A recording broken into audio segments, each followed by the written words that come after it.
After a young man brought home this free puppy, he'd realized he'd made a huge mistake. When one man got his hands on a puppy for nothing, he couldn't believe his luck, so he immediately took the dog home and tried to socialize him. But despite all of his efforts, it soon became evident that he'd made a terrible mistake. A teenage boy in Tucson, Arizona, spotted an intriguing sign adorning a local house that he just had to check out.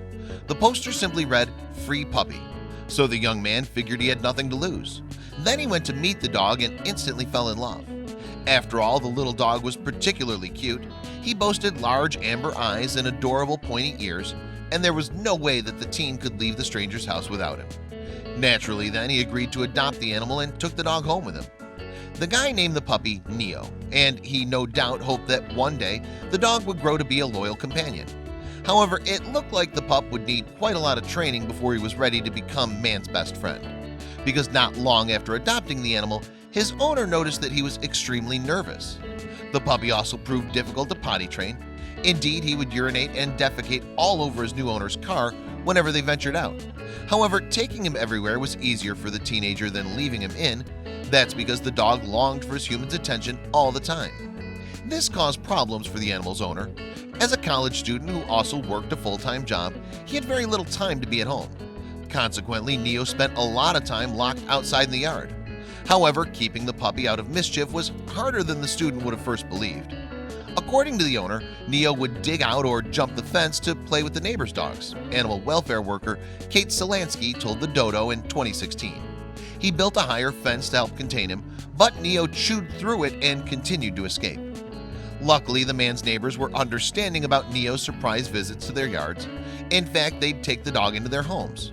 But unlike other dogs, Neo wasn't interested in making new friends. Instead, he'd hide in the bathroom and avoid eye contact at all costs. Yet, although Neo clearly didn't enjoy their company, he continued to visit the neighbors on a regular basis. In the end, they grew so tired of his unsocial calls that they took matters into their own hands. Yes, that's when they delivered Neo to the Humane Society of Southern Arizona. It's safe to say Neo was one of the oddest arrivals at the Humane Society. I saw a couple walking a long-legged canine to the front door. Maureen O'Neill, former CEO of the society, recalled.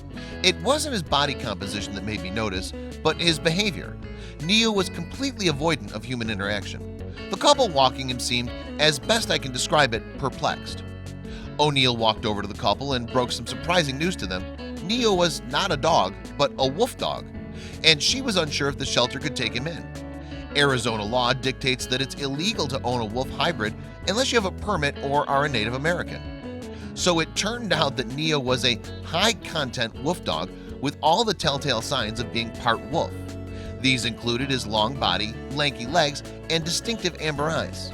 Furthermore, he could have escaped to his neighbor's gardens in a bid to find his pack among their dogs. O'Neill therefore got in touch with Wolf Connection. The California Rescue Organization cares for a number of wolves at its educational sanctuary. Staff from the center then contacted Neo's owner to see if he'd be willing to hand his pet over to them. He eventually agreed, believing it was the right thing to do for Neo. Neo's change of character at the sanctuary was almost immediate. Yes, having gone from being a loner around humans, the animal was now keen to make friends with other wolves on site. Finally, the animal had found his pack. However, before Neo could introduce himself to the other wolves, he had to pass his medical clearance. So although Wolf Connection staff found him in peak condition, they had to keep him isolated. Once again, though, Neo turned to his instincts to help. Neo decided that he didn't like being kept so far away from the rest of the pack, off in the isolated area of the compound. Solansky, who works at Wolf Connection, explained. So he escaped the isolation kennel and went straight to the habitat of Wolf Connection's alpha female, Maya. And it didn't take long for Neo to find his place within the pack. In fact, on his first night in his new home, he took part in their nightly howl. He didn't wait to see where he fit in with the pack, O'Neill said. He knew he belonged. While Neo's owner had accidentally adopted a wolf dog, many other people make hybrids their pets on purpose. However, this is not something Julia Capelli from Wolf Connection would recommend. My advice would be check your ego, she said. Why do you want to have an animal that probably doesn't belong in a home? She continued. The reason why more than 70% of all wolf dogs in the US are euthanized on a yearly basis is because of the ego of people who want to own a wolf. No matter how good their intentions are, it doesn't end well in most cases. And although wolf ownership laws differ from state to state, in many places it's illegal to keep a wolf dog. If Wolf Connection hadn't saved Neo, then there's a chance authorities would have found him and euthanized him. Instead, he's now loving life at the sanctuary and helping a new generation understand the wonders of his beautiful species.